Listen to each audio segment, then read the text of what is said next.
देखो, class 12 maths important questions चल रहे हैं तुम्हारे यूपी बोर्ड 2024-25 में आने वाले संभावित इंपॉर्टेंट क्वेश्चंस। अब बस 8 मार्क्स का प्रश्न आज मैं नहीं, आज कराऊंगा, इसके बाद समझाने के बाद कराऊंगा। पहले इसका समझना बहुत जरूरी है।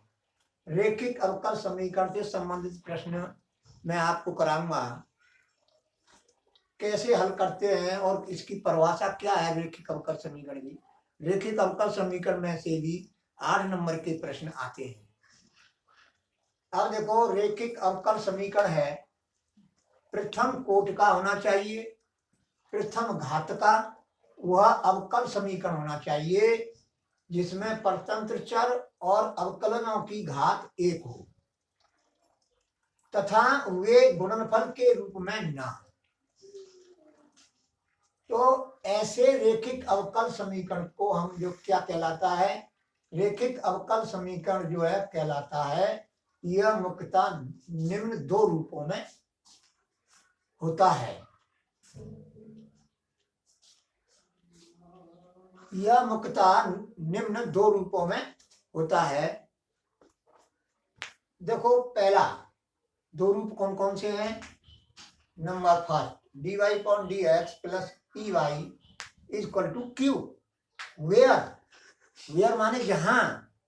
देखो, मैं इंग्लिश लिख दिया है, इंग्लिश वर्ड लिख दिया है, इसका हिंदी में बताऊंगा तुमको। वेयर यानी जहां p एंड q यानी p और q x के फलन हैं अथवा कॉन्स्टेंट्स हैं, का हल कैसे करेंगे, उस हल करने की विधि ये बताई गई है। यानी सबसे पहले हम क्या करेंगे कि इंटीग्रेटिंग फैक्टर ज्ञात करेंगे। अब ऐसा रूप हो तो उस अवकल समीकरण को हल कैसे करेंगे।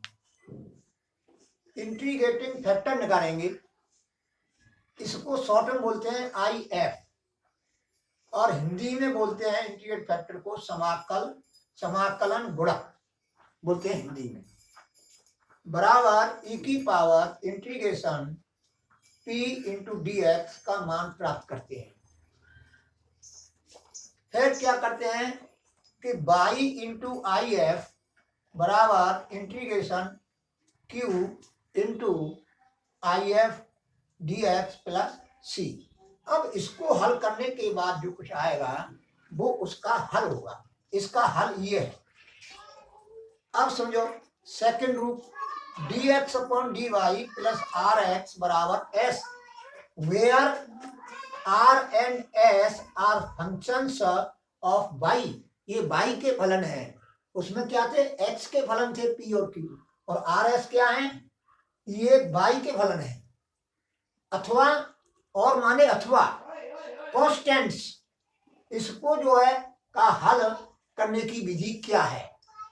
तो क्या है, तो सबसे पहले इंटीग्रेट फैक्टर निकालेंगे, IF बराबर e की पावर इंटीग्रेशन r dy का मान प्राप्त करते हैं। सबसे पहले करने के बाद फिर लिखते हैं x इंटू IF बराबर integration s into IF dy plus c।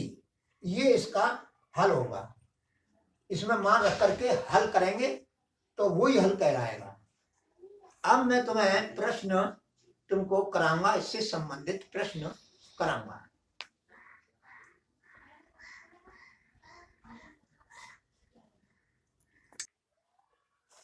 देखो, अब ये 8 नंबर का प्रश्न है, 8 मार्क्स का प्रश्न है ये। अब देखो, हल कीजिए x into dy point dx plus Y बराबर एक्स क्यूब और वाई इंटू वाई का 6। अब इसको हमें हल करना है। मैं आपको बता चुका हूं पहले ही कि उस मैंने 2 रूप बताए, उसमें से हम किसी एक में मानक रूप में चेंज करेंगे। अगर नहीं होगा तो अवकल समीकरण नहीं होगा मानक रूप में, तो मानक रूप में चेंज करेंगे। तो कैसे करेंगे, दोनों, अब जो ये हमारा समीकरण अवकल समीकरण है, दोनों ओर x y का 6 का भाग देने पर, यानी भाग दे देंगे दोनों ओर, तो भाग देने पर y पे घात ऋण 6 आएगा into dy upon dx plus 1 upon x into y पे घात ऋण 5 बराबर एक्स स्क्वायर। ये मैंने समीकरण फर्स्ट मान लिया। अब माना y पे घात ऋण 5 बराबर t इंप्लाई दैट अब इसका जो है x के सापेक्ष दोनों ओर का हम अवकलन करेंगे, दोनों ओर का x के सापेक्ष हम जो है डिफरेंशियल करेंगे। तो y पे घात ऋण 5 है तो y के सापेक्ष करेंगे पहले, तो -5 इंटू y पे घात ऋण 6, फिर y का करेंगे x के सापेक्ष, तो हम लिख देंगे dy into dy upon dx बराबर t का x के सापेक्ष करेंगे तो dt अपॉन dx। अब इंप्लाई दैट y पे घात ऋण 6 dy अपॉन dx बराबर क्या प्राप्त होगा, यहाँ से 1 upon -5 into dt upon dx प्राप्त होगा। अब समीकरण फर्स्ट में ये y पे घात ऋण 6 इंटू dy अपॉन dx बराबर ऋण 1/5 dt अपॉन dx रखेंगे। इस जगह पर हम जो है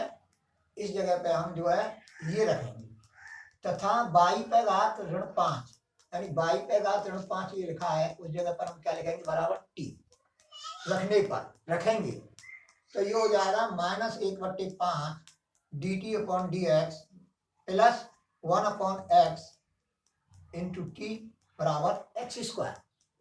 अब दोनों ओर ऋण 5 का गुणा करेंगे, ऋण 5 का गुणा करेंगे तो ये प्राप्त हो जाएगा। अब ये जो है मानक रूप हो गया, स्टैंडर्ड फॉर्म आ गया, इस रूप में आ गया।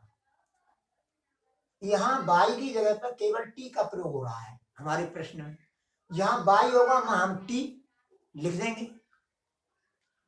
अब ये है where p and q are functions, दोबारा सुन लो, आर फंक्शंस ऑफ x, जहां या अथवा कांस्टेंट हो सकता है p और q, तो y इंटू आई एफ बराबर समाकलन q into I F into D X plus C. इस फॉर्मूला से हम जो है ये जो है हल करने की विधि है, इसको हम हल करेंगे तो प्राप्त हमारा हल हो जाएगा। अब देखो जहां आई एफ इक्वल टू ई की पावर समाकलन पी डी एक्स, अब यहाँ पर जो है p क्या है, देखो p बराबर -5 अपॉन एक्स, q बराबर ऋण 5 एक्स स्क्वायर, तो ये है। तो आई एफ हम निकालेंगे सबसे पहले, तो आई एफ बराबर ई की पावर पी डी एक्स बराबर ई की पावर इंटीग्रेशन पी का मान रख देंगे यहाँ पर इंटू डी एक्स। तो आई एफ बराबर ई की पावर -5 मैंने बाहर ले लिया integration 1 upon x D x बराबर ई की पावर -5 1 अपॉन एक्स का क्या होता है समाकलन, log x होता है, तो log x लिख दिया।